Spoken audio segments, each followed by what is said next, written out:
अस्सलाम वालेकुम। मेरी वाइफ से बहुत लोग पूछते हैं कि अमेरिका के वीज़े लगाने का क्या तरीका है और अमेरिका में आने का क्या प्रोसेस है। तो मैं जल्दी से आप लोगों को बताना चाहता हूँ कि अमेरिका आने के लिए दो किस्म के वीज़ाज़ के लिए अप्लाई करते हैं लोग। एक इमिग्रेंट वीज़ाज़ होते हैं और एक नॉन इमिग्रेंट वीज़ाज़ होते हैं। जो नॉन इमिग्रेंट वीज़ाज़ होते हैं वो बेसिकली विजिट वीज़ाज़ होते हैं, ठीक है। और उनके बारे में मैं प्राइमरीली आज बात करूँगा। जो विजिट वीज़ा होता है ना, उसके लिए आप अगर visitor visa B1 B2 category का वीज़ा होता है अमेरिका के लिए, तो उसके लिए ना आप अप्लाई करते हैं DS-160। अगर आप गूगल पे सर्च करें तो आपको एप्लीकेशन के बारे में इंफॉर्मेशन मिल जाएगी, ठीक है। आप एप्लीकेशन सारी फिल करते हैं और एप्लीकेशन के अंदर सारा आपका बायोग्राफिक इंफॉर्मेशन वो लोग लेते हैं, आपकी ऑक्यूपेशन के बारे में भी पूछते हैं, सारा कुछ पूछते हैं। तो उसके बाद फिर आप जो है ना अपॉइंटमेंट स्केड्यूल करते हैं। इस वक्त इस्लामाबाद एम्बेसी में तकरीबन 1.5 साल बाद की अपॉइंटमेंट्स मिल रही हैं विजिट वीज़ा के लिए, ठीक है।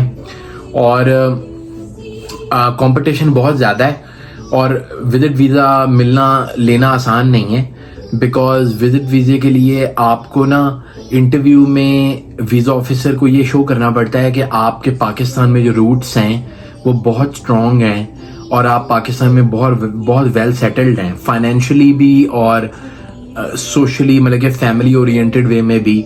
और आपको खुद उसको कन्विंस करने की ज़रूरत पड़ती है कि आप सिर्फ अमेरिका विजिट के लिए जा रहे हैं और आपका कोई इरादा नहीं है कि आप वहाँ जाके कोई काम करें या पैसे कमाने की कोशिश करें, या तो आप बिजनेस के लिए टूर के लिए जा रहे हैं या आप विजिट के लिए सैर करने के लिए जा रहे हैं, ठीक है।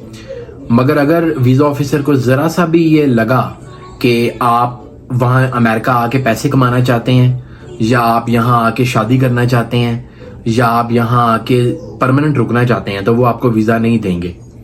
तो उसका ये तरीका होता है कि आपको वॉलंटियर करना पड़ता है कि आप वीज़ा ऑफिसर को बताएं कि आपकी कितनी प्रॉपर्टी है पाकिस्तान में, आपका क्या बिजनेस है, क्या जॉब है आपकी। और वो फिर वीज़ा ऑफिसर अंदाज़ा लगाता है कि यार ये बंदा कहीं वहाँ जाके कहीं सेट तो नहीं हो जाएगा।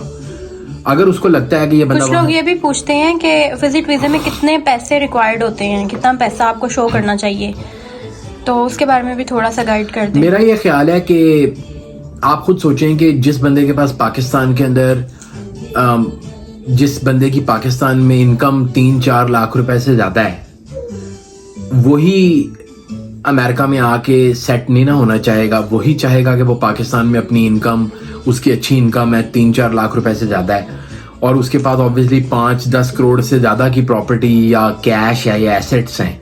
तो वही बंदा लगता है ना कि अमेरिका में आके पैसे नहीं कमाना चाहेगा, क्योंकि जिस बंदे की सैलरी जो है वो लाख रुपए से कम है या इवन 1.5-2 लाख रुपया भी है, वो अमेरिका में अगर आ जाए तो वो यहाँ पे 3 लाख रुपए से ज़्यादा आसानी से कमा सकता है।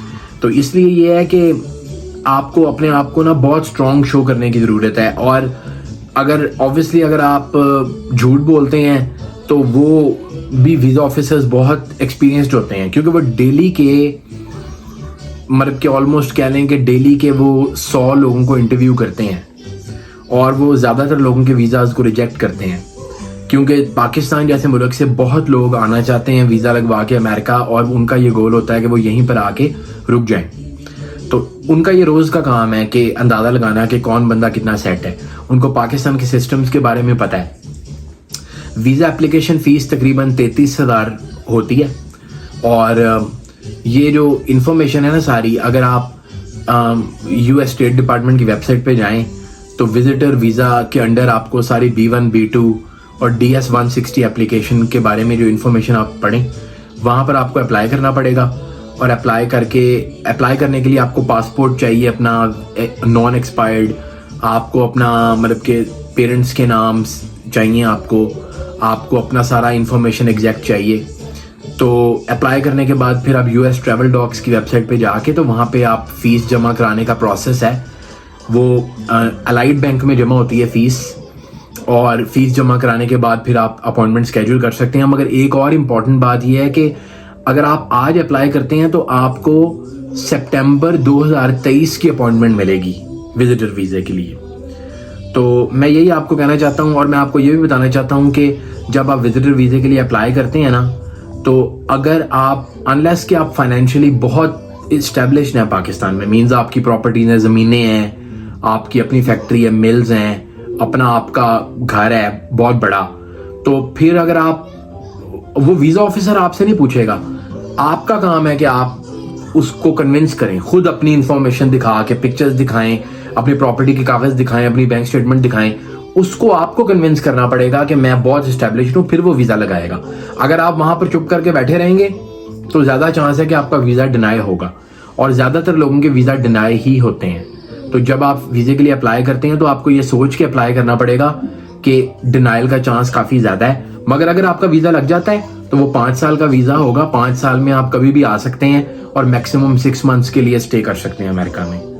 तो ये प्रोसेस है नॉन इमिग्रेंट। और कुछ लोग ये भी पूछेंगे कि फॉर एग्जांपल अगर उनके रूट्स स्ट्रॉन्ग नहीं है पाकिस्तान में, उनके पास इनकम नहीं है उस तरह से, और उनके पास, तो वो कैसे वीजा लगवाएंगे? क्योंकि मोस्टली तो वही लोग आना चाहते हैं अमेरिका।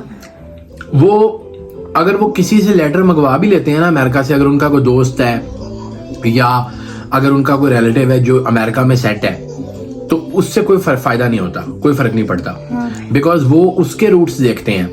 इट डजंट मैटर कि जो आपको बुला रहा है वो कितना अमीर है, बल्कि ज्यादातर इसका नुकसान होता है अगर आपको लेटर वगैरह डालेंगे और अगर आप कहेंगे कि मेरा खर्चा जो है वो जो लोग मुझे इनवाइट कर रहे हैं उन्होंने उठाना है, तो ये आपके अगेंस्ट जाती है चीज, बिकॉज दैट शोज कि आप पाकिस्तान में सेट नहीं हो। तो अगर आप ये नहीं मतलब के शो कर सकते कि आप पाकिस्तान में वेल एस्टेब्लिश्ड हो, तो ज्यादा चांस है कि आपका वीजा रिजेक्ट होएगा फौरी तौर पे, 5 मिनट के अंदर रिजेक्ट हो जाएगा और आपकी पैसे जो है वो जाया हो जाएंगे। ठीक है। तो दूसरा एक और बात है वो ये कि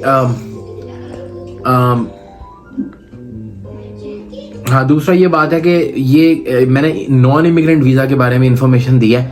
मैं एक और वीडियो रिकॉर्ड करूंगा जिसमें मैं इमिग्रेंट वीजाज के बारे में भी बताऊंगा कि उसका क्या प्रोसेस होता है और उनका चांस क्या होता है अप्रूवल का और क्या सिस्टम है, क्योंकि उनका क्राइटेरिया टोटली डिफरेंट है। इमिग्रेंट वीजा का क्राइटेरिया टोटली डिफरेंट है। अब कई लोग ये भी पूछेंगे कि हम तो ऐसे लोगों को जानते हैं जो पाकिस्तान में सेट भी नहीं थे मगर उनको ग्रीन कार्ड मिल गया, वो उनको इमिग्रेंट वीजा के थ्रू मिला है। इमिग्रेंट वीजा की पॉलिसीज और हैं और नॉन इमिग्रेंट वीजा जो विजिटर वीजा है B1 B2, इसकी पॉलिसीज बिल्कुल फर्क है। ठीक है।